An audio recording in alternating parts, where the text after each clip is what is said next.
امی کا دوپٹہ، کوئی بات نہیں، تم یہ دوپٹہ لے لینا جو میں نے اوڑھا ہوا ہے، یہ اچھا میچنگ ہو جائے گا۔ میں آج بہت خوش تھی، کل میرے اسکول میں فنکشن ہے جس میں مجھے امی کا کردار ادا کرنا ہے۔ اسکول میں فائنل تیاری کے بعد بھی آج مجھے گھر میں اچھی طرح سے تیاری کرنی تھی، کیونکہ ٹیچر نے کہا تھا کہ اپنے امی کو اچھی طرح سے دیکھنا، کیسے اٹھتے بیٹھتے ہیں، کام کرتے وقت دوپٹہ کیسے لیتی ہیں، وغیرہ وغیرہ۔ آج چھٹی تھی مگر اس کے باوجود بھی صبح ہی جاگ اٹھی۔ سارا دن میں اپنی امی کو دیکھتی رہی کہ کیا کیا کام کس طرح کیا۔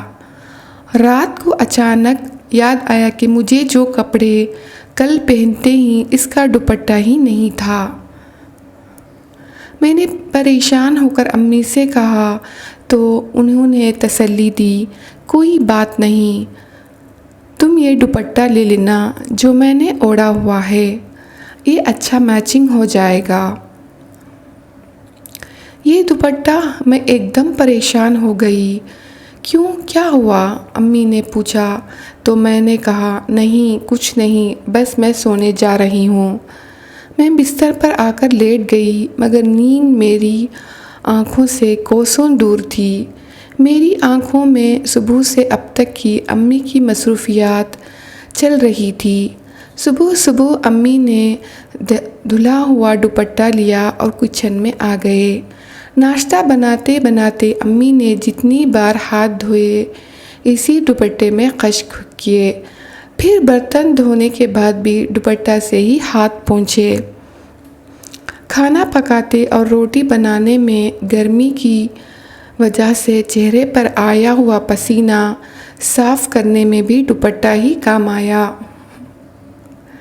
چھوٹا بھائی مٹی میں کھیل کر باہر سے آیا تب بھی اس کے ہاتھوں کی مٹی بھی اسی دوپٹے سے صاف کر دی۔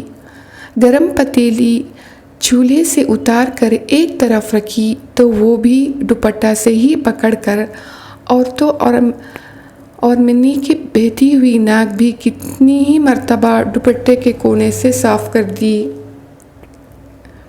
اف، میں یہ دوپٹہ کیسے لوں گی؟